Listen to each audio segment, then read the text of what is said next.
अंजना जी ने अभी कुछ दिन पहले अपने बेटे अविनाश की शादी की थी। रेखा बहू के रूप में उनके घर आई थी। अंजना जी घर की साफ सफाई का बहुत ध्यान रखती थी। वह घर हो बहुत अच्छी तरह संभालती थी।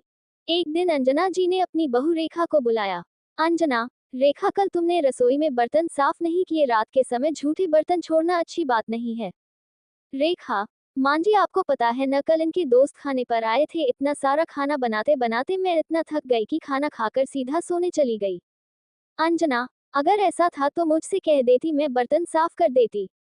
रेखा, वाह, मेहमानों के सामने आपसे कहती बर्तन साफ करने को, तो सबके सामने मेरी क्या इज्जत रहती। ये तो आपको खुद देख लेना चाहिए था। बहू का उल्टा जवाब सुनकर अंजना जी चुप रह गई।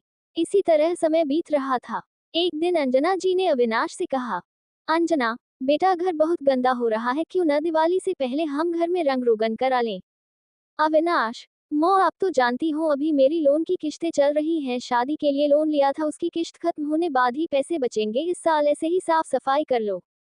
दिवाली से कुछ दिन पहले अंजना जी ने रेखा से कहा, अंजना, रेखा, इस बार हम दोनों को ही दिवाली की सफाई करनी है। रोज घर का काम खत्म करने के बाद थोड़ी थोड़ी सफाई कर लेंगे।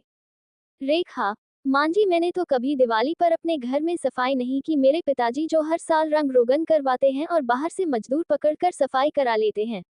आप भी मजदूर पकड़ लाइए।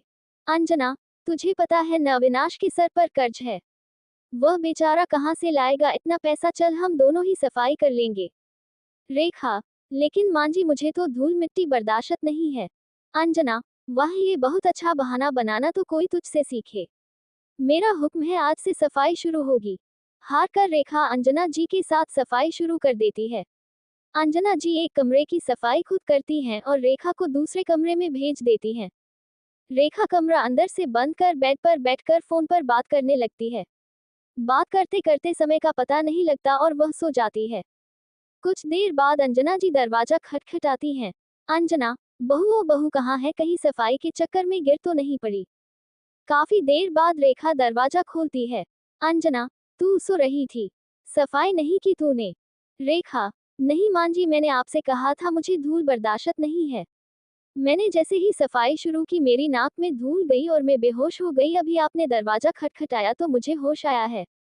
अंजना जी, रेखा, ये कामचोरी मैं खूब समझती हूँ। जरा सी धूल से कोई बेहोश नहीं हो जाता। अच्छा सुन, मैंने दूसरे कमरे की सफाई कर दी है, तू उसमें पोंछा लगा ले।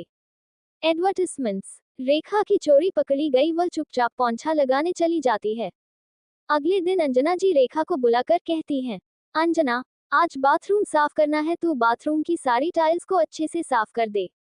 मैं बाहर ड्राइंग रूम साफ कर देती हूँ। वैसे भी तुझे धूल से एलर्जी है। रेखा चुपचाप बाथरूम साफ करने चली जाती है। कुछ देर बाद रेखा फर्श पर साबुन का पानी गिरा कर लेट जाती है और चिल्लाने लगती है, रेखा, मां जी, मैं गिर गई, मुझे बचाओ। अंजना जी जाकर देखती है, रेखा फर्श पर पड़ी थी। अंजना, हे भगवान, अब क्या हुआ? रेखा, मां जी, आपको दिखाई नहीं देता मैं गिर गई हूँ। मुझे चोट लग गई है। अब मुझसे चला भी नहीं जाएगा। अंजना जी हाथ का सहारा देकर रेखा को उसके कमरे में छोड़ आती हैं। शाम को अविनाश आता है तो रेखा उससे कहती है। अविनाश अंजना जी से बात करता है। अंजना, सब बहानेबाजी है, इसकी कोई बात नहीं, मैं सारा काम कर लूंगी। 2 दिन बाद अविनाश शाम को घर आता है।